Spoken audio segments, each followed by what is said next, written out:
Nah, buku yang ketiga yaitu Sudirman.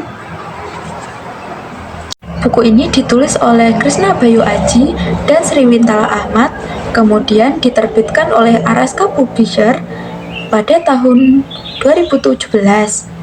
Nah, harganya sendiri dimulai dari harga Rp45.000 hingga Rp75.000.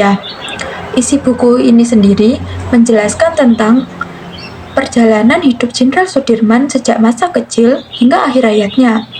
Buku ini menceritakan bagaimana Sudirman lahir dari keluarga sederhana di Purbalingga dan sejak kecil sudah menunjukkan jiwa kepemimpinan dan kedisiplinan. Masa mudanya dihabiskan dengan belajar di sekolah, guru, dan aktif di organisasi keagamaan serta kepanduan. Di bagian berikutnya, buku ini mengulas kiprah Sudirman saat masa perjuangan melawan penjajah. Ia dikenal sebagai pemimpin perang bergerilya yang tangguh dan cerdas. Meski menderita sakit paru-paru yang cukup parah, semangatnya tak pernah padam untuk memimpin pasukannya. Nah, menurut saya, buku ini sangat menginspirasi karena menunjukkan keteguhan hati dan semangat juang Sudirman yang sangat luar biasa. Saya merasa buku ini membuka mata saya tentang bagaimana perjuangan mempertahankan kemerdekaan itu tidaklah mudah dan sangat penuh perjuangan. Selain itu, kisah keteladanan dan keberanian Jenderal Sudirman juga membuat saya termotivasi untuk tidak mudah menyerah dan berusaha memberikan yang terbaik dalam hidup ini. Kelebihannya, buku ini terletak pada penyajian cerita yang runtut dan bahasa yang mudah dipahami, sehingga membuat pembaca tertarik dan tidak mudah bosan. Dan pada cetakannya sendiri cukup bagus serta nyaman untuk dibaca.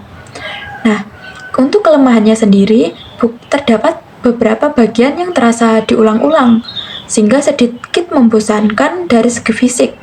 Desain sampulnya kurang menarik sehingga tidak langsung memikat perhatian saat pertama melihat. Kesimpulannya adalah bahwa Sudirman bukan hanya seorang pemimpin perang yang gagah berani, tetapi juga sosok manusia biasa yang memiliki rasa cinta mendalam kepada keluarga dan bangsanya.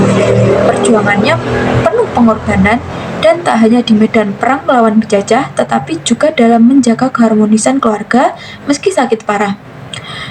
Alasan mengapa kalian harus membaca buku ini adalah kita perlu membaca buku ini karena bukan hanya menceritakan perjuangan seorang jenderal besar, tetapi juga menggambarkan nilai keteguhan hati, cinta tanah air, dan pengorbanan tanpa pamrih.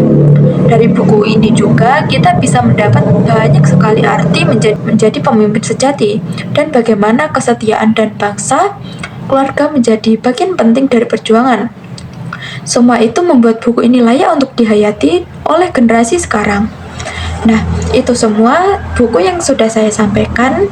Untuk kurang dan lebihnya, saya mohon maaf. Wassalamualaikum warahmatullahi wabarakatuh.